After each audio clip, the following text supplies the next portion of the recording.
자, 마지막 강의.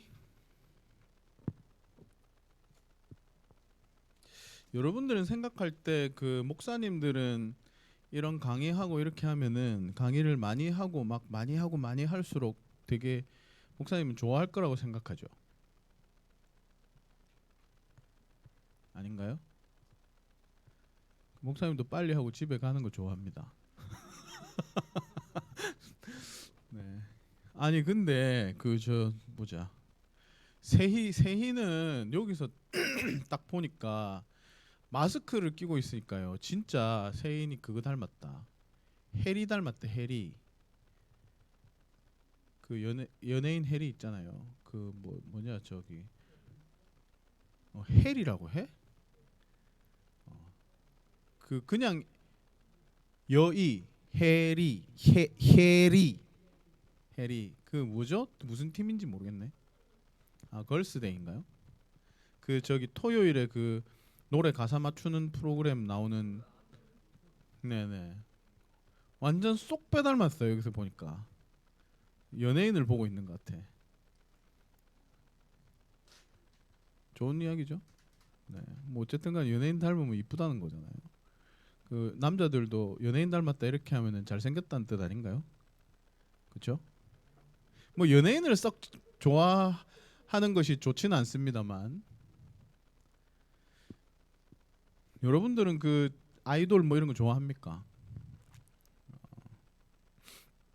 그리고 은세는 마스크를 끼고 있으니까 목사님 교회에 옛날에 있었던 그 저기 학생이었다 청년이 된 친구랑 되게 닮았어요. 그 마스크 마스크를 끼면 사람이 이게 얼굴이 반쪽만 보이니까 되게 막 그 연상이 돼. 딴 사람들 목사님이 아는 사람들 저 뒤에 보자. 야, 이름이 어 잠깐만 효윤이 앞에 진주 맞나? 진주는 근데 파카를 입을 때랑 벗을 때 사람이 너무 달라 보이네. 진주는 누구 닮았냐면 목사님이 옛날에 서울 있을 때 거기 교회 중고등부 애랑 되게 닮았어요. 마스크 끼고 있으니까. 그래서 되게 막 이렇게 보면 이렇게 연상이 돼. 누가 막 연상이 돼요. 소율이도 누구 닮았어? 소율이는 목사님이 경주에 있을 때 우리 중고등부에 있었던 누구랑 되게 닮았어요. 보니까 막 닮은 얼굴들이 막 떠올라. 자, 마지막 시간인데 아사세를 잠깐 하고 그 다음에 이제 중보자에 대한 내용을 싹 교리문답을 통해서 정리를 한번 해봅시다. 레위기 16장을 한번 펴보세요. 레위기 16장.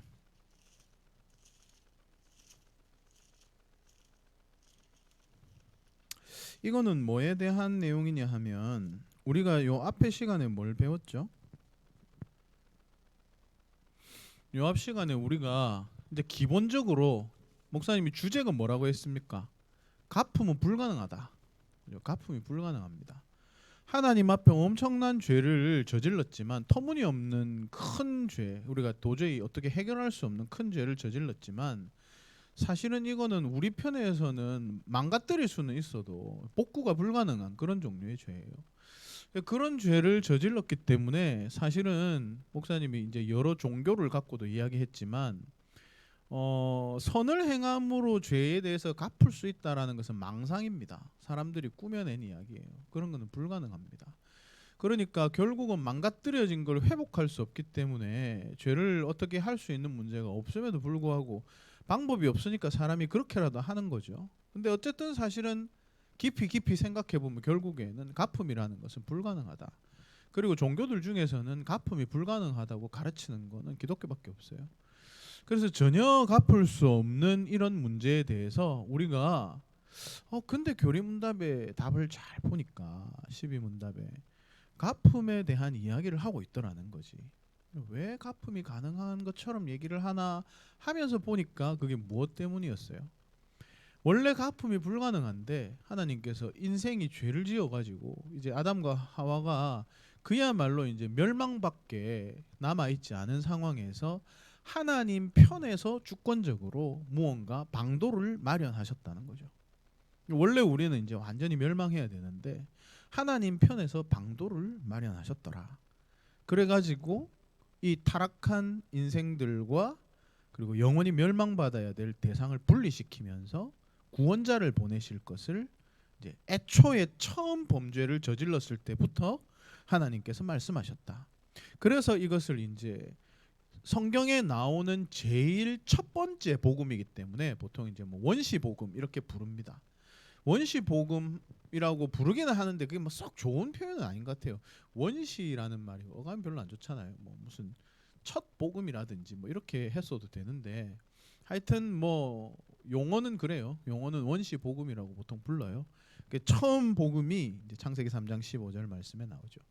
이 어떤 그 가품의 도리를 내신 것, 가품의 제도를 내신 것, 그런 것이 여러분들이 성경에 조금 더 익숙해지면 구약 성경 전체를 쭉 읽어보시면 하나님께서 이 가품의 방법을 내신 것을 역사 속 전체에 쫙 펼쳐 놓으셨어요. 그래서 여러 가지 방법으로 사람들에게 가르쳐 주십니다.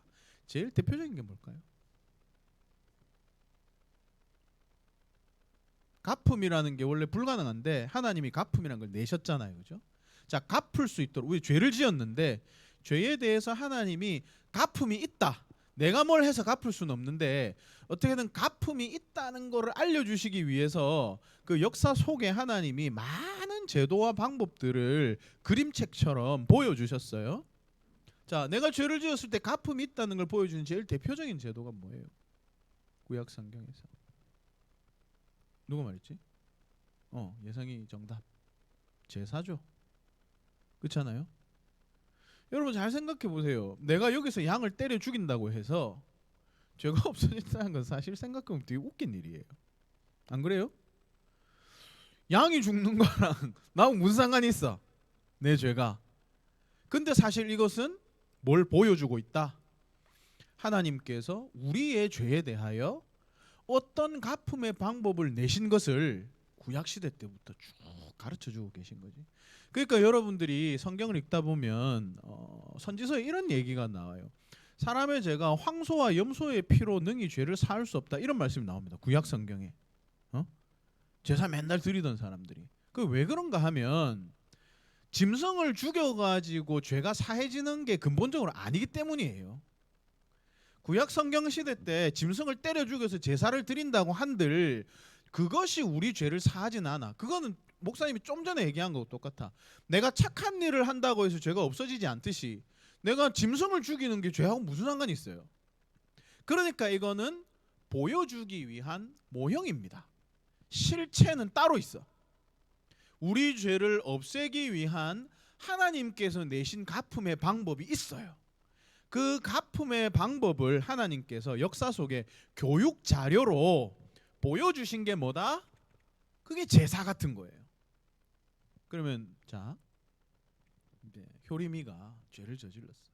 자, 구약 시대 이스라엘 사람이에요. 자, 뭐 김효리엘이라고 합시다. 자, 김효리엘이 이제 죄를 저질렀어. 죄를 저질러 가지고 이제 죄 저지르면 이제 어떻게 합니까? 레위기 앞쪽에 보면 그런 법이 나오는데 소나 양 끌고 가는 거지. 양 끌고 갑시다. 자, 양 끌고 가가지고 이제 제사장한테 가는 거예요. 자, 그래가지고 이제 뭐 절차가 있죠. 뭐 죽이고 각을 뜨고 뭐 불태우고 막 이렇게 하는 거예요. 자, 효리미가 지금 그 상황에 있어. 심지어 여러분 레위기 제사법에 잘 보면요, 짐승을 자기 손으로 죽여야 됩니다. 그 양을 데리고 가잖아요. 그러면 이제 절차가 보통 어떻냐면 번제 같은 경우에 머리에 이렇게 손을 얹고 안수를 해요. 머리에 손을 얹는 안수는 어떤 행위냐 하면 이거는 이제 보통 뭐 영어로 하자면 identification이에요. identify라는 말은 두 가지 의미가 있죠. identification도 두 가지 의미가 있습니다. identification은 뭐 증명 이런 말도 있지만 identify는 뭐 정체를 알리다 이런 뜻도 있지만 동시에 같은 뜻이 뭐가 있냐면 동질화하다라는 뜻이 있어요.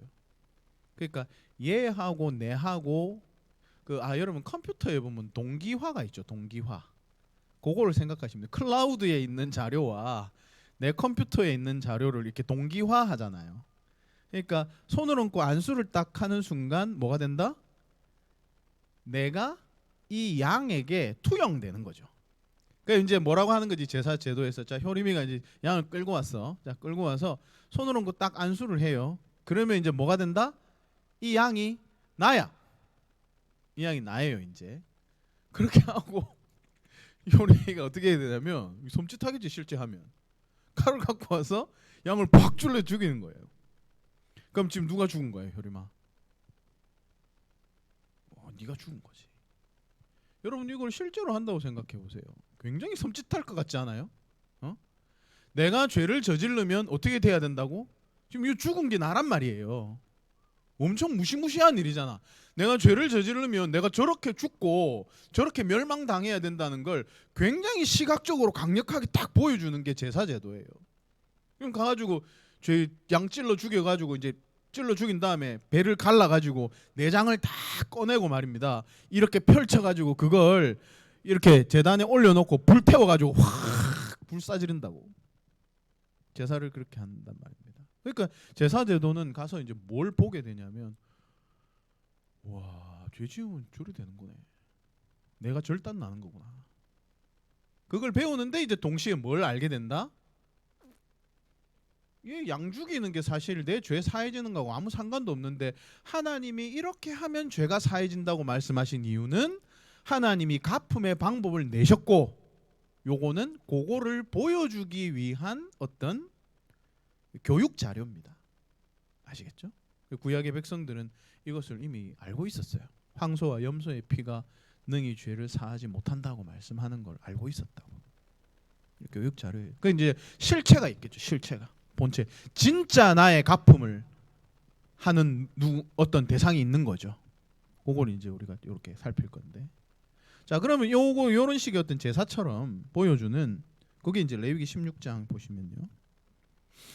어떤 식으로 우리의 죄가 갚음이 되는가를 보세요. 자, 16장 전체 내용인데 이게 속죄일에 하는 일인데요. 자, 예를 들어서 7절을 보세요. 7절. 아론은 이제 대제사장인데 6절에서 아론은 이렇게 나오고 7절에 두 염소를 취한다 이렇게 돼 있죠. 자, 염소 2마리를 취합니다. 그리고 8절 제비를 뽑아요. 제비. 여러분 제비는 뭔지 알죠? 제비는 이제 뭐 이렇게 뽑기를 하는 거죠. 제비를 뽑기 하는데 2마리 중에 이제 누가 무슨 용도로 쓰일 건가 그걸 뽑기를 하는 거예요. 딱 뽑기를 하는데 뽑힌 염소는 어떻게 돼? 여호와 앞에 두었다가 그것으로 속죄하고. 요건 무슨 말이냐면 제비 뽑힌 염소는 이제 어떻게 한다? 여기서 속죄 제사로 드려지는 거죠. 각 떠가지고 이제 태워지는 죽임을 당하는 거예요. 근데 우리가 좀 주목해 보려는 거는 그 다음 염소예요. 한 마리 남은 염소. 남은 염소가 뭐라고 돼 있어요? 아사셀이라고 돼 있죠. 여러분 아사셀이라는 단어를 이제 오늘 들었으니까 앞으로 잘 기억하고 있으세요. 아사셀. 아사셀을 위하여 어떻게 할지니라? 뭐라고 돼 있어요? 10절 말씀. 아사셀을 위하여 광야로 보낼지니라. 이렇게 돼 있어요. 자, 아사셀에 대한 이야기가 이렇게만 나오고 뒤에 설명이 추가로 다시 나옵니다. 20절부터 보면 다시 설명이 나와요. 20절 그 지성소와 회막과 단을 위하여 속죄하기를 마친 후에 산 염소를 드리되. 자, 아까 염소 2마리 중에 한 마리는 거기서 제사로 드린다고 했죠. 자, 그 제사를 드려요. 제사를 드리고 나서 그 다음에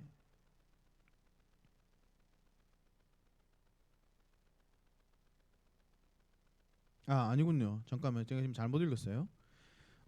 그 지성소와 회막과 단을 위하여 속죄하기를 마친 후에 한 마리는 드렸어. 이미 드린 상태예요. 자, 드린 상태. 그 다음 이야기입니다. 그 산 염소는 남아 있는 염소를 말하는 거예요. 21절 뭐를 합니까? 두 손으로 산 염소의 머리에 안수합니다. 아이덴티피케이션을 하는 거예요. 누구와 지금 동일시를 하죠? 이스라엘 자손의 모든 불의와 그 범한 모든 죄를 고하고 그 죄를 염소의 머리에 두어 미리 정한 사람에게 맡겨 광야로 보낼지니. 22절 염소가 그들의 모든 불의를 지고 무인지경에 이르거든. 여러분 번역에는 무인지경 뭐라고 되어 있습니까? 접근하기 어려운 땅. 정말로 번역을 정말로 못했네요. 예, 접근하기 어려운 땅이란 뜻이 아니고 이거는 문자 그대로 번역하면 끊어짐의 땅입니다. 끊어짐의 땅에 이르거든 염소를 광야에 놓을지니라.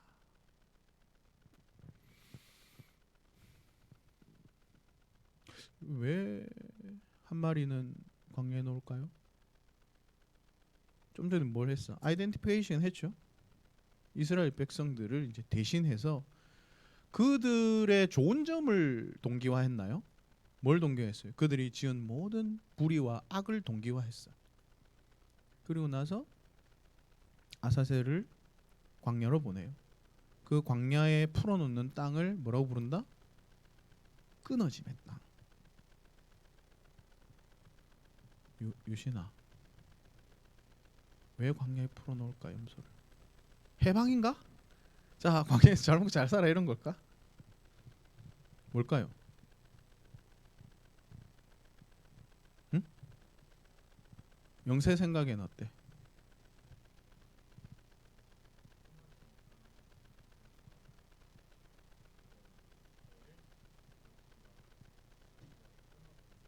끊어버린다.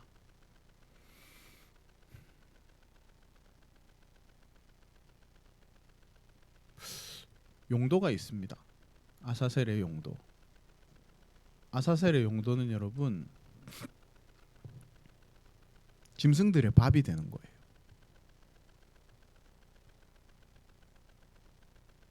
이해가 됩니까? 염소들을 뭐 한다? 염소를 내 죄, 이스라엘의 모든 죄를 다 아이덴티피케이션을 한 다음에 염소를 어떻게 한다? 들짐승들의 밥으로 주는 거예요. 그러면 이제 맹수들이 와서 물어 뜯겠죠. 이게 뭐냐면 갚음의 방식이야. 우리의 죄를 대신하는 염소는 끊어짐의 땅에 던져져서 이리들에게 뜯겨 죽게 돼요. 그게 하나님께서 역사 속에 보여주신 갚음의 방식이야.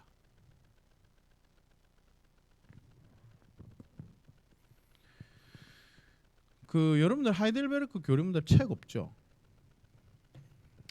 책이 없으니까 어디 뭐 띄울 수도 없죠. 할 수 없겠네. 여러분 하이델베르크 교리문답에 보면 이런 질문이 있어요.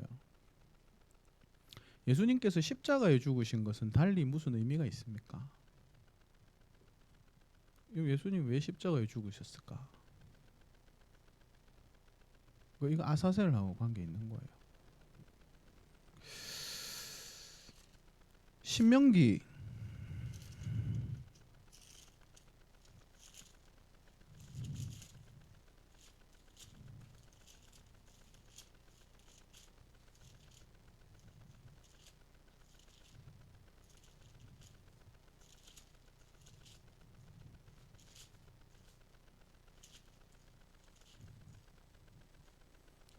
21장을 한번 펴볼까요?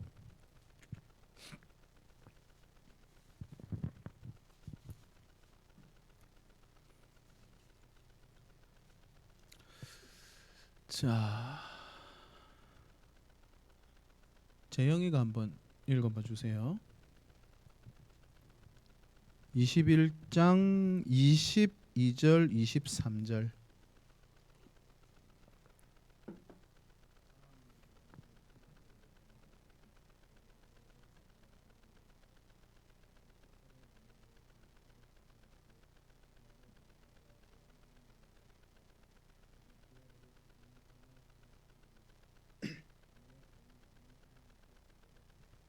아멘.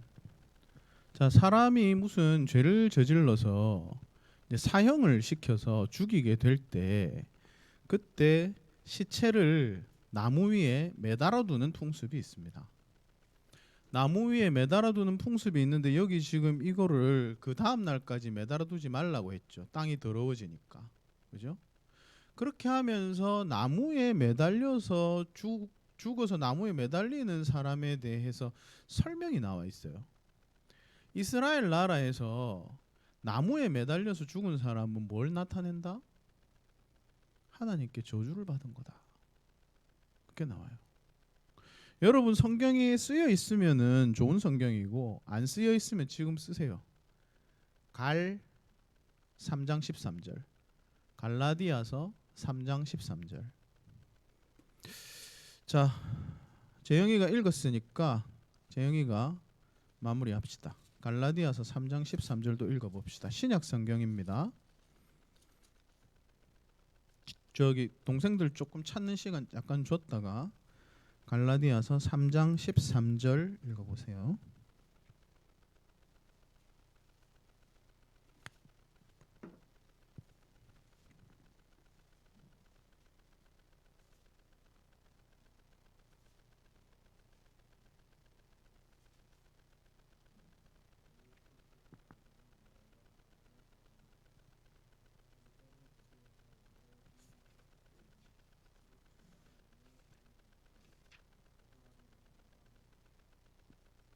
아멘. 여러분 이스라엘에서 나무에 달려 죽는 건 뭘 나타냅니까? 하나님께 저주를 받았다는 뜻이에요.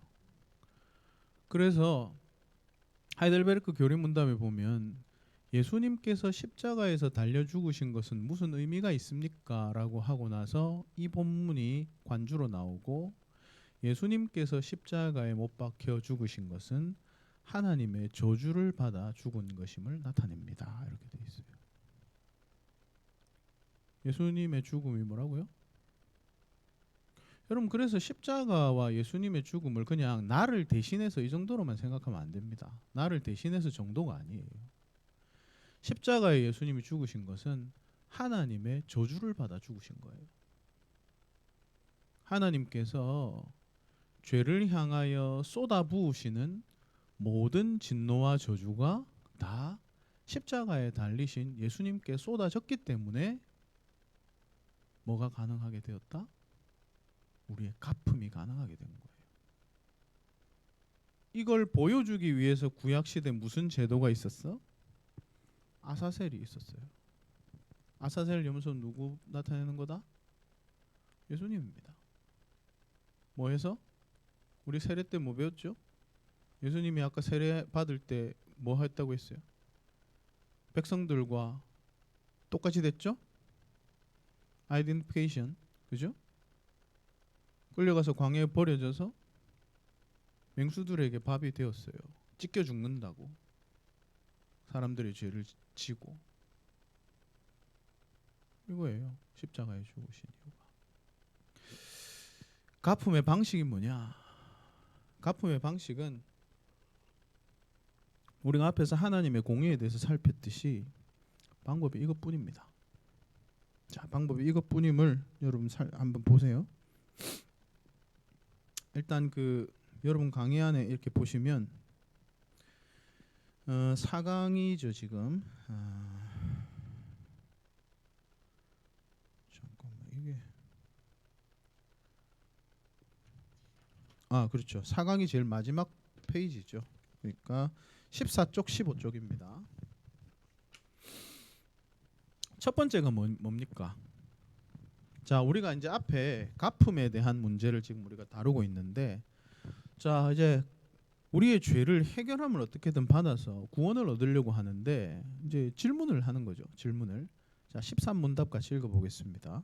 우리가 스스로 하나님의 의를 만족시킬 수 있습니까? 결코 그렇지 않습니다. 오히려 우리는 날마다 우리의 죄책을 증가시킬 뿐입니다. 자, 죄를 해결할 수 있는 방법이 지금 있어야 돼요. 우리가 어떻게든 지금 갚음을 통해서 우리 앞에 그 이 12문답에서 뭘 읽었냐면 하나님은 공의로우셔서 의로우신 분이기 때문에 죄값을 치르기를 원하신다 이렇게 했는데 우리가 죄값을 치른다는 것에서 가품이라는 것이 가능하네라는 것을 알 수 있었잖아요. 그러면 어떤 방식으로 그 가품이 되는가가 이제 13문답부터 나오는 거예요. 그런데 제일 처음에 이 사람이 뭘 생각했습니까? 교리문답이 제일 먼저 뭘 먼저 물었나요? 내가 죄를 지었으니까 내가 그 죄에 대한 값을 치를 수 있냐? 예? 가품을 내가 할 수 있나요? 내가 그 엄청나게 큰 죄를 짓긴 했는데 내가 뭘 어떻게 하면 내가 그거에 대한 가품을 할 수 있나요? 이렇게 물은 거예요, 처음에. 대답이 뭐였어요? 13문답에? 그냥 노야? 그냥 노가 아니에요. 안타깝게도 심지어 죄를 더 지어. 예? 죄를 그냥 내가 못 갚는 정도가 아니고 심지어는 죄를 더 쌓아. 여러분들 어때요? 여러분들이 딱 태어날 때 원죄를 갖고 태어났어요. 왜 태어난 아기가 원죄를 갖고 있냐? 이거는 목사님이 지금 다룰 시간이 없었지만 그것도 충분히 굉장히 은혜로운 내용이 있습니다만 일단 그건 두고 자 태어날 때부터 죄를 갖고 있었어요. 자 그러면은 내가 가진 그 죄값을 여러분들이 지금 10대의 나이 때까지 살아오면서 좀 갚았나요? 더 지었잖아. 하루에도 여러분 계속 죄를 짓지 않나요? 마음속으로 친구들 미워하고 불평하고 욕하고 싸우고 탐욕을 갖고 예? 엄청나게 많은 죄를 짓는다고. 대답 그대로입니다. 이걸 내가 좀 어떻게 갚을 수 있을까요? 아니 심지어 너는 죄를 더 쌓아. 아니 그거라도 안 하면 차라리 다행일 텐데 너는 심지어 죄를 더 쌓아. 자 일단 첫 번째 가능성 내가 이 지은 죄를 어떻게 해결할 수 있느냐의 문제는 대답이 뭐예요? 불가능하다. 그럴 수가 없어. 심지어는 제로 상태로라도 있으면 좋겠는데 점점 죄를 더 쌓는 것이 우리의 모습입니다. 자 그러면 이제 그 다음 문제를 한번 그 다음 방법을 한번 생각해 봅시다. 자 이제 가품이 있다고 했는데 하나님께 저지른 이 죄악을 갚아야 되는데 자 내가 안 되는 거야. 자 내가 갚을 수가 없어요. 자 그러면 그 다음에 뭘 생각해 볼 수 있을까요? 대신 좀 갚아주면 안 될까? 예? 누가 대신 좀 밑에 다른 피조물이 해결할 수 있는가라고 돼 있죠. 자, 다른 피조물이 13문답을 읽어보겠습니다. 13문답 어떠한 피조물이라도 단지 피조물로서 우리를 대신하여 하나님의 의를 만족시킬 자가 있습니까? 하나도 없습니다. 첫째, 하나님께서는 인간의 죄책 때문에 다른 피조물을 형벌하시기를 원치 않으십니다. 둘째, 어떠한 피조물이라도 단지 피조물로서는 죄에 대한 하나님의 영원한 진노에 없고 다른 피조물을 거기에서 구원할 수도 없습니다. 네.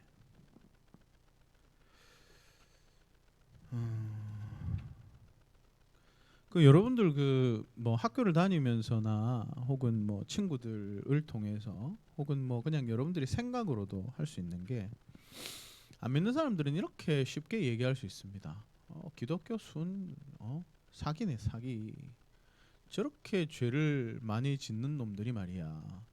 그냥 예수만 믿으면 다 죄가 없어지고 구원을 받는다네. 저렇게 막 평생을 저렇게 악당으로 지내다가 예수만 믿으면 구원받는다고 하니까 저 정도의 사기인 종교가 어딨어. 이렇게 생각하기 괜찮지 않아요? 그죠? 아마 뭐 여러분들 스스로는 그렇게 생각할 사람이 없을지 몰라도 아마 여러분들 주변에서나 아마 안 믿는 사람들 중에서는 그렇게 생각하기 굉장히 쉬울 겁니다. 근데 이게 이제 그럴듯해 보이지만 사실은 굉장히 심각한 문제를 갖고 있죠. 그럼 어떡할 거냐? 어떡할 거냐 문제를 진지하게 생각해 봐야 돼요. 우리가 지금 다룬 방식처럼 가품의 문제라는 걸 진지하게 생각해 봐야 돼요. 정말로 그러면은 아니 그럼 좋아. 그리고 예수님 믿으면 뭐 죄 다 없어지고 하는 거 무슨 사기 같다고 치자. 그럼 당신은 죄를 어떻게 없앨 겁니까? 불신 세계에서 죄를 어떤 방식으로 없앨 수 있어요? 목사님 앞에서 거듭 얘기한 것처럼 다른 행위를 하는 것이 있는 죄를 없게 할 수가 없습니다. 무슨 수로 죄를 갚을 수가 있어요? 방법이 없다고요. 그렇기 때문에 불신 친구들이 그렇게 말해봤자 결국은 대답도 없는 질문을 하는 거예요. 오히려 우리가 대답을 갖고 있죠. 자, 그러면 이제 죄를 없애기 위해서 이제 첫 번째 내가 안 된다 했으니까 그러면 뭐 저기 피조물 다른 피조물 뭐 예를 들어서 우리 집에 멍멍이를 키우는데 제 죄를 대신 이 멍멍이가 좀 지고 가고 저는 뭐 그냥 하나님과 죄 없는 관계로 좀 이렇게 하면 안 될까요? 집에 개 키우는 사람 있어요? 개 키우는 사람? 한 명밖에 없어? 야, 우리 애견인이네요. 함께. 저희 집 개는 10살 됐습니다. 몇 살이에요, 멍멍이가? 예성이는? 아, 그냥 그냥 있다. 존재한다. 예. 좋아요. 자, 그래서 내 죄를 좀 이렇게 멍멍이가 지고 가고 아니 뭐 내 대신 하나님이 나한테 쏟아질 형벌을 우리 멍멍이한테 좀 쏟으시고 저는 좀 살려주시면 안 될까요? 뭐 요렇게 만약에 할 수 있다 칩시다. 한번 물어볼 수 있다 칩시다. 자, 요렇게 하는 것이 첫째 둘째가 나와 있죠. 어떻다는 거죠? 하나님 입장에서 볼 때 불가능합니다. 불가능하다고요. 근데 불가능한 것이 두 가지 이유에서 불가능하다고 나와 있죠. 두 가지 이유에서. 첫 번째 이유가 뭐라고 되어 있습니까? 하나님은 하나님의 공의는 뭘 용납하실 수 없다? 죄를 인간이 지었는데 개가 대신 받는 것은 공의롭지 않아요. 그건 공의롭지 않잖아요. 죄를 지은 놈이 죄에 대한 대가를 받아야지. 죄는 네가 지어놓고 왜 쟤가 벌을 받으려고 해? 예성이 집에 멍멍이가 뭔 자기가 지은 죄가 아닌데 왜 예성이 죄에 대한 벌을 대신 받아요? 안 되잖아요. 그죠? 그러니까 하나님의 공의란 무엇을 요구한다? 죄를 지은 대상이 그 대가를 받는 것을 요구한다. 그게 공의로운 거예요. 그러니까 아담이 대표하고 있는 인류가 죄를 지었다면 그 죄에 대한 대가는 인류가 받아야지 인류가 죄를 지어놓고 개나 소나 말이나 코끼리를 벌해서는 안 된다는 거죠. 그건 하나님의 공의에 부합하지 않는다. 이해되죠? 그렇죠? 합당하고 당연한 이야기 아니에요. 어떻게 사람이 저지른 죄에 대한 벌을 다른 피조물이 받을 수 있겠어요? 그래서 혹시 내가 안 된다면 내 대신 다른 피조물이 좀 벌을 받으면 안 될까요에 대한 답은 첫 번째 이유, 안 됩니다. 왜?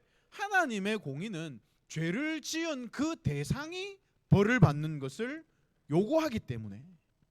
그렇죠? 두 번째 이유는 뭐예요? 두 번째 이유? 두 번째 이유는 이렇게 요약해 봅시다. 개나 내나 개나 내나 무슨 능력이 있어요? 아까 우리가 그 죄의 값을 감당하지 못한 이유가 뭐라고 했죠? 죄의 성격이 뭐라고 했어요? 하나님의 정말 크신 어미를 거슬러 지은 죄이기 때문에 형벌이 무지막지하게 크잖아요. 자, 그걸 내가 만약에 질 수 없는데 멍멍이는 무슨 수로 질 수 있어? 에? 멍멍이가 뭐 무슨 슈퍼독이야? 불가능하단 말입니다. 이 죄의 크기를 감당할 수 없어요. 그러니까 첫 번째는 하나님의 공의 때문에 다른 피조물이 대신 벌을 받을 수 없다는 거고, 두 번째 이유는 혹시 만약에, 이거는 불가능이지만 혹시 만약에 하나님이 눈을 감고 공의를 포기해가지고 나 대신 다른 피조물이 대신 벌을 받을 수 있다고 해 주셔본들 아무도 내 죄의 크기의 형벌을 짊어질 수 있을 정도의 피조물은 존재하지 않는다. 하나님이 개를 향해서 진노를 퍼부어봤자 그 죄에 대한 형벌이 다 쏟아질 수가 없다. 우리가 지은 죄의 값이 크니까요. 그래서 안 돼요. 그래서 여러분 성경을 이렇게 보시면, 그리고 여러분들이 이 기독교의 기본 진리, 우리가 예수님 믿으면 구원받는다라고 하는 거, 아까 친구들이 생각할 때 뭐 예수 믿으면 구원받고 예수만 믿으면 구원받고 뭐 그런 사기 같은 종교가 어딨냐 이렇게 말하지만, 아까 목사님이 이야기한 것처럼 아니 그러면 니는 무슨 답이 있어? 그런 것도 물론이지만 사실은 있잖아요. 우리가 이렇게 말씀의 원리를, 내용을 쭉 따라서 가다가 보면 결국은 해결책은 하나뿐이에요. 길이 왜 길이라고? 뭐 장기 이런 것 뚫 때 보면 외통수라는 말이 있잖아요. 외통수라는 건 다른 방식이 불가능한, 그렇게 갈 수밖에 없는, 길이 왜 길이야? 왜 길이 왜 길이에요? 여러분 하나님의 입장에서 한번 생각해 보세요. 자, 하나님, 여러분 이게 좀 약간 이건 좀 조심해야 돼. 이게 약간 신성모독적인 발언이 조심해야 되는데, 자, 여러분이 만약에 하나님이라고 하면 안 되겠고 하나님의 입장에서 한번 생각해 보세요. 자, 내가 하나님의 입장이다. 자, 사람들을 사랑해요. 그래서 얘들 건져주고 싶어. 이게 죄를 지었어. 하나님은 사랑하니까 벌 안 주시면 되잖아요. 그럼 굉장히 쉬운 대답인데 라고 할지 모르겠지만 그건 하나님에 대해서 정말 무식한 거야. 하나님은 사랑이라는 성품만 갖고 있는 게 아니에요. 하나님은 의로우시기 때문에 스스로 그 의롭지 않은 행동을 하실 수 없어요. 에? 나는 내가 굉장히 너희를 사랑하니까 불의한 방법으로도 너희를 사랑할게는 하나님이 아니에요. 하나님이 이것을 하실 수 없는 것은, 하나님은 아주 의로우신 분이셔서, 사람과 달리 완전히 의로우신 분이셔서 어떠한 방법에도 그렇지 않은 방식을 하실 수가 없는 분이시기 때문에, 하나님은 거짓말을 하실 수 없는 분이시기 때문에, 아시겠죠? 방법이 없어요. 그래서 하나님이 이렇게 보실 때 내가 누구 되게 사랑하니까 죄 좀 지었어도 봐줄게 이래 하면 될 건데 왜 그렇게 안 하시지라고 하지만 그건 되게 멍청한 대답이야. 하나님은 그렇게 하실 수 없어요. 그러니까 죄에 대하여는 반드시 대가를 치러야만 되는 성품을 갖고 계신 거죠, 하나님이. 자, 그래서 여러분이 자 하나님의 입장에서 이 인류를 사랑합니다. 하나님이 온갖 정성을, 하나님의 모든 정성을 다 쏟아부어서 이 세계를 지으시고 그 세계의 왕자와 공주들을 만드셨어요.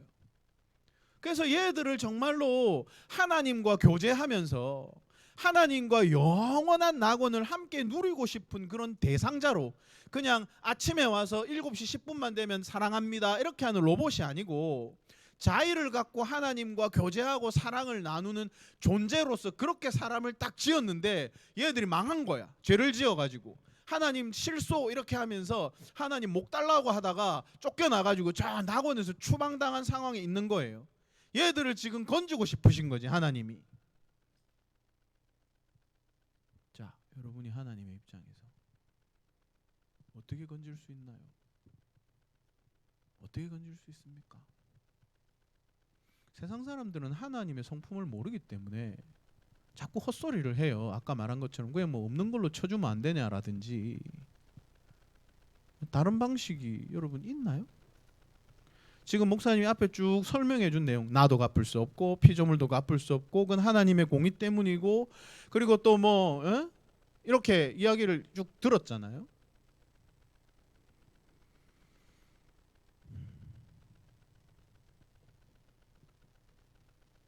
그 답이 외길입니다.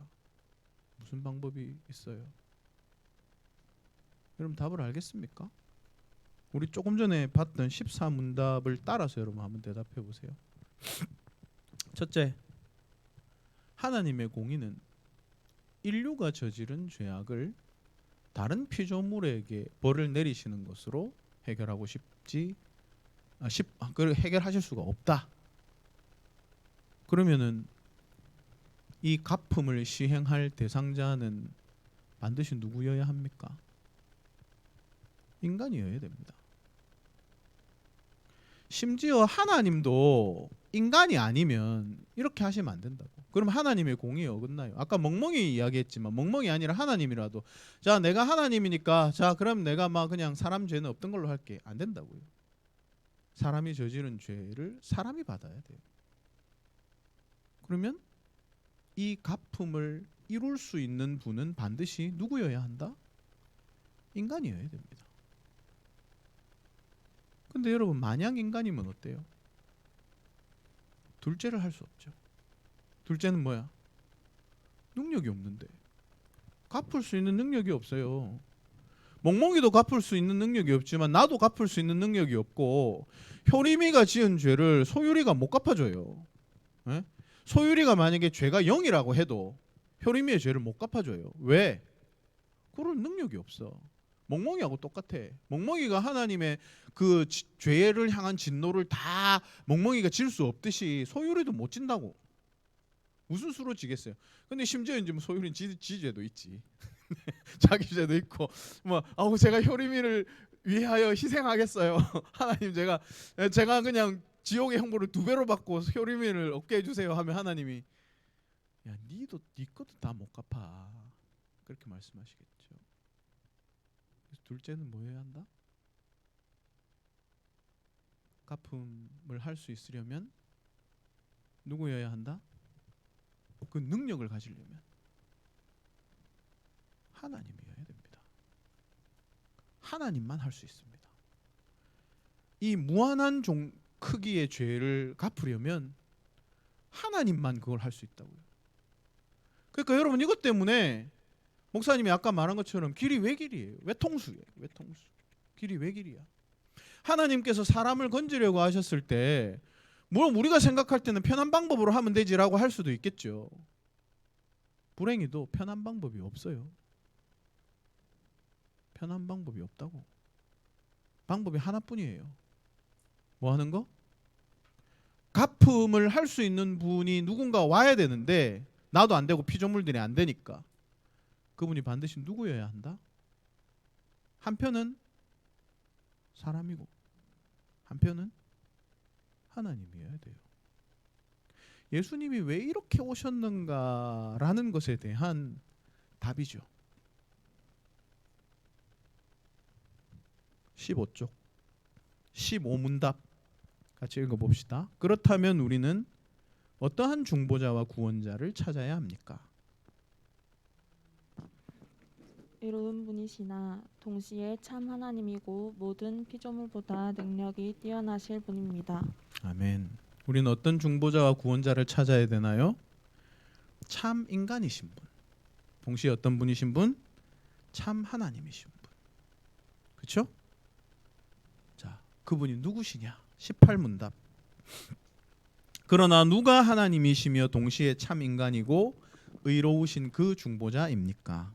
우리 주 예수 그리스도 즉 하나님께로서 나와서 우리에게 지혜와 의로움과 구속함이 되신 분입니다. 아멘. 예수 믿어야 구원받는 이유는 이거예요. 예수님 말고는 아무도 우리의 죄의 문제를 해결해 줄 수 없습니다. 그러니까 불신자들이 얘기하는 예수만 믿으면 구원받네라는 것은 너무 문제를 작게 생각한 거예요. 예수 믿는 정도로 어떻게 구원을 받아? 적어도 죄를 지었으면 선을 좀 많이 행하든가 하는 이런 어려운 일들을 더 많이 해야지 쉽게 그냥 예수만 믿어갖고 구원받으면 그건 사기가 아니냐라는 말은 정말로 거꾸로 말한 거예요. 예수를 믿는 시기나 해야 구원을 받을 수 있는 거예요. 사람이 제 아무리 선을 행해도 우리의 죄의 문제를 전혀 해결할 수 없기 때문에 예수를 믿는 시기나 하지 않으면 절대로 구원을 받을 수 없습니다. 다른 어떤 길로도 구원받을 수 있는 길이 존재하지 않습니다. 여러분들이 믿음이 별로 없었을 때는 예수님께서 복음서를 읽다 보면 예수님이 이런 얘기를 하시거든요. 내가 곧 길이요 진리요 생명이니 나로 말미암지 않으면 아무도 아버지께로 올 자가 없느니라. 이렇게 말씀하는 걸 보고 예수님 너무 독선적이네. 예수님 말고 다른 길로도 하나님께 갈 수 있지 않나. 부처님도 있고 공자님도 있고 소크라테스도 있고 여러 가지 세상의 성인들도 많은데 왜 굳이 꼭 예수님을 통해서만 하나님께 갈 수 있다고 말하지? 라고 생각할 수도 있어요. 근데 여러분들이 성경을 배우면 그딴 소리 못하게 됩니다. 불가능하다고. 우리의 죄의 크기, 그리고 갚음을 내신 은혜의 하나님, 그리고 실제 그 갚음을 행할 수 있는 자가 누구인가, 이걸 따져봤을 때 예수님 말고는 불가능해요. 그래서 여러분, 기독교는 예수 그리스도가 전부인 종교입니다. 여러분들이 살아가면서 이렇게 뭐 예수님 믿고 이렇게 하는 것들이 안타까운 게 너무 믿는 아이들이 적어가지고 요새는 여러분들이 저걸 나눌 수가 없어요. 동병상련을. 그게 너무 안타까운 일이에요. 목사님이 그 중요하게 생각하고 우리 교회가 중요하게 생각하는 일 중에 기독교 학교 이런 게 있습니다. 여러분들은 되게 생소하죠. 여러분들은 아마 그 애초에 이런 생각 자체가 없을 수도 있습니다. 그게 이제 이미 여러분이 세속적 사고방식에 너무 깊이 물들어 있다는 증거일 텐데, 뭐 예를 들면 이런 거죠.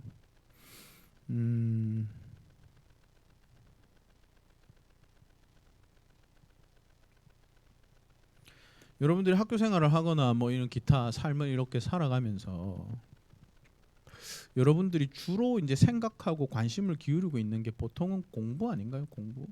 지금 입장에서는.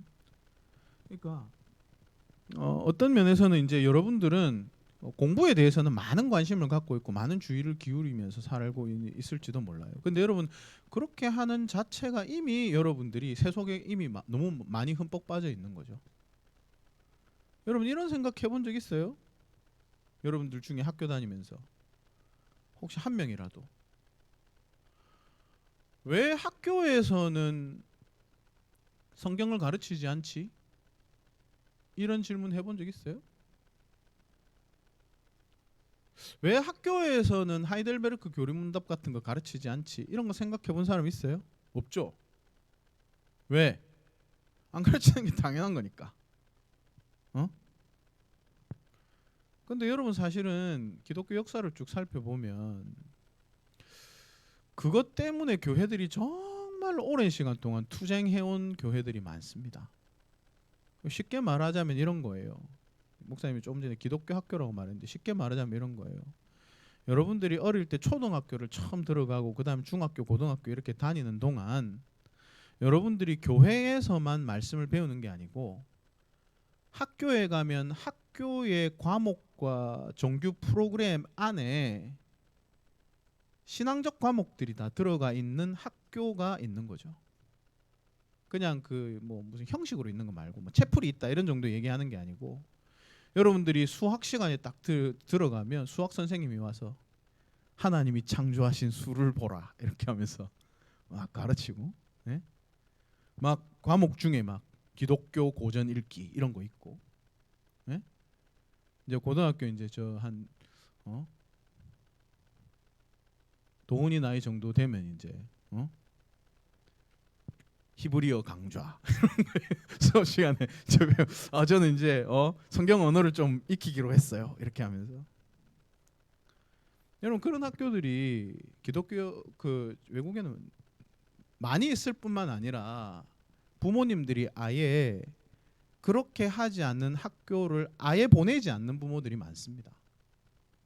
근데 여러분, 우리나라는 굉장히 세속적인 베이스 위에 교회 학교들이 서 있죠. 그리고 우리나라는 되게 불행히도 우리나라에 들어온 기독교가 이런 종류의 기독교가 아니었어요. 이런 영향을 받은 기독교가 들어온 게 아니고 막 사람들한테 전도 많이 해가지고 교회를 이렇게 불리는 거에 관심 있는 그런 종류의 기독교가 들어왔어요. 그래서 유럽에 있는 이런 종류의 전통을 우리가 전혀 갖지 못했어. 그래서 여러분들의 부모님이나 그 앞에 할머니 할아버지들 그리고 그 위에 조부모들 이런 분들도 잘못이 아닌 것이 애초에 그런 걸 받았기 때문에 생각을 한 번도 못 한 거예요. 아이들이 초등학교에 가서 성경을 안 배우는 것이 이상하다라고 한 번도 생각을 못 해본 거죠. 여러분들이 학교에서 성경을 안 배우는 걸 이상하게 생각하지 않잖아요. 원래는 그래야 된다고. 여러분 사실 세계사를 쭉 살펴봐도 원래 유럽에 학교가 생기게 된 이유가 성경을 가르치기 위해서 학교를 세웠어요. 원래 여러분 중세 천년이 기독교 역사잖아요. 그리고 여러분 대학이 제일 먼저 생긴 데가 유럽인데 유럽의 대학들은 전부 다 기독교 학문을 가르치기 위해서 생겨난 학교들입니다. 원래는 그게 정상이었다고요. 근데 세상이 전부 불신 세계가 되면서 어떻게 됐다? 그렇게 하는 게 되게 그냥 이상한 일이 되어버렸어. 우리나라에서는 그런 전통을 전혀 받지 못했으니까 어떻게 된다? 당연히 불신 세계 속에 사는 게 당연하고, 학교에 가면 믿는 친구가 없는 게 당연하고, 학교에 가면은 대부분의 아이들이 안 믿는 아이들이니까 이 아이들이 갖고 있는 문화는 뭐예요? 세상 문화예요. 여러분들 학교에 가면 친구들하고 맨날 나누는 게 뭡니까? 아이돌들 이야기하고 아이돌들 안무 따라하고 노래 듣고. 여러분들이 어릴 때부터 학교에 가서 친구들 만나면 친구들이 다 같이 모여가지고 자 오늘은 욥기를 읽어볼까 이렇게 하면서 오늘 저녁에 우리 집에 모여서 같이 찬송 부르자 이렇게 하지 않잖아요. 그런데 그게 사실은 원래 정상적인 여러분들이 쭉 자라나야 될 길입니다. 그게 세상과 다른, 학교도 세상과 다른, 그랬어야 된다고. 여러분 참 불행합니다. 목사님도 마찬가지고, 목사님도 어릴 때 그랬고. 여러분들이 제 아무리 바른 신앙을 배워도 같이 나눌 동지가 없잖아요. 그럼 학교 가면 여러분 외톨이잖아요. 내가 하나님의 말씀을 따라 더 강하게 살려고 노력하면 노력할수록 점점 더 외톨이가 될 수밖에 없어요. 여러분들이 점점 더 세속적인 사람이 되면 학교에 가서도 뭐 마냥 즐거울 수 있겠지. 여러분들의 삶이 근본적으로 좀 변하면 좋겠습니다. 그리고 여러분 여기 있는 동료들을 귀하게 여기세요. 같은 교회에 있는 중고등부 친구들 그냥 뭐 같은 교회 다니니까라고 하고 내 제일 친한 친구는 언제나 학교에 있고 뭐 그런 문제가 아닙니다. 여러분들이 점점 더 신앙이 성숙하면 성숙할수록 신앙을 갖지 않은 사람과의 가치관이 얼마나 다른가를 점점 더 많이 느끼게 될 거예요. 여러분들이 올바르게 잘 성숙하고 자라게 되었으면 좋겠는데 불행히도 참 여러분들이 처해 있는 환경은 별로 그렇지는 않습니다. 뭐 그래도 뭐 어떻게 하겠어요. 여기서 나름대로 최선을 다해서 노력해야죠. 여러분들이 교회에서 말씀 열심히 배우고 예배 열심히 드리고 그렇게 하는 것을 통해서 이제 점점 더 자라서 우리가 오늘 이틀 동안 1, 2, 3, 4강을 통해서 여러분들이 배운 내용들이 좀 잘 열매를 맺었으면 좋겠다. 뭐 그런 생각입니다. 목사님이 제일 첫날 말씀드린 대로 이렇게 강의를 4강까지 다 듣고 나면 기독교에 대한 기본적인 틀이 좀 만들어질 거다라고 제가 말씀을 드렸는데 좀 잘 된 것 같습니까? 네, 좀 우리가 믿는 신앙에 대한 확신이 조금 더 늘어났나요? 네. 뭐 자꾸 첨언을 해서 미안한데 한 가지만 더 말하자면 뭐 여기는 지금 더워두고 여기 지금 여러분들이 다 목사님하고 교제를 하고 있는 목사님 교회들이기 때문에 제가 전혀 모르는 데 가서는 할 수 없는 얘기지만 여기서는 할 수 있어요. 신앙이라는 건 여러분 그 한두 번 감정적으로 훌쩍 뛰어오르는 것을 통해서 생기지 않습니다. 여러분 신앙이라는 건 하나님의 말씀이 밑바탕에서 차곡차곡 쌓일 때 제대로 생기는 거예요. 내가 한 며칠 그냥 막 미쳐 날뛰면서 막 기도를 하루에 10시간씩 하고 성경을 하루에 300장씩 읽고 그렇게 한다고 해서 그 사람 신앙이 그냥 좋아지는 게 아닙니다. 신앙은 차곡차곡 계속 쌓이는 거예요. 그렇기 때문에 여러분들이 뭐 어떻게 무슨 어디 집회 같은 데 가가지고 막 열광을 하면서 뭐 며칠을 뛴다고 해서 신앙이 불쑥 자라는 게 아니고 여러분들이 교회에서 매 주일마다 차근차근히 말씀을 잘 배우는 일을 통해서 여러분들이 단단한 사람들이 되는 거예요. 그거 절대로 잊지 마세요. 여러분들이 들을 때 예를 들면 뭐 유신이나 아니면 소유리 효리비처럼 이제 막 중학교 이제 들어와가지고 막 말씀도 어렵고 내용도 잘 모르겠고 뭐 그럴 수는 있습니다. 그런데 그렇게 되어가는 과정을 지나가면서 점점 더 단단해지는 거예요. 그렇게 될 때 여러분들이 어른이 되어서도 하나님께서 진짜 좀 골라 뽑아서 쓰실 수 있는 무기가 될 수 있는 거야. 전부 하나님 좀 쓰려고 이렇게 상자를 열어봤는데 전부 다 뭐 무슨 오합지졸들밖에 없고 이런 게 사실은 우리들이 교회에서 만나는 현실이에요. 여러분들 잘 자라서 하나님이 진짜 쓸만한 종류의 무기들이 되었으면 좋겠습니다. 강의는 여기까지 하고 지금 35분인데요. 마찬가지로 저기 20분 나누는 거는 하도록 하고 나눔까지 다 하고 나서 나는 필기에 좀 자신 있다. 강의 내용을 잘 정리한 것 같다. 자신 있는 분은 우리 초롱 간사님한테 필기를 주시면 그 중에 2명을 뽑아서 목사님이 문화상품권을 선물로 주도록 하겠습니다. 자, 4번의 강의 뭐 쪼개면 6번의 강의 여러분 듣느라 수고 많이 하셨고 뒤에 뭐 나눔도 잘 했으면 좋겠고요. 저는 이제 이렇게 해서 여러분들과 인사를 할게요. 저는 이제 여기 있다가 목사님들하고 나가서 밥 먹고 이제 집에 갈 겁니다. 우리 교회 애들 지금 부산에 있기 때문에 빨리 가가 얘들도 이제 저녁 집회 끝나면 챙겨서 이제 가야 되니까 여기까지 합시다.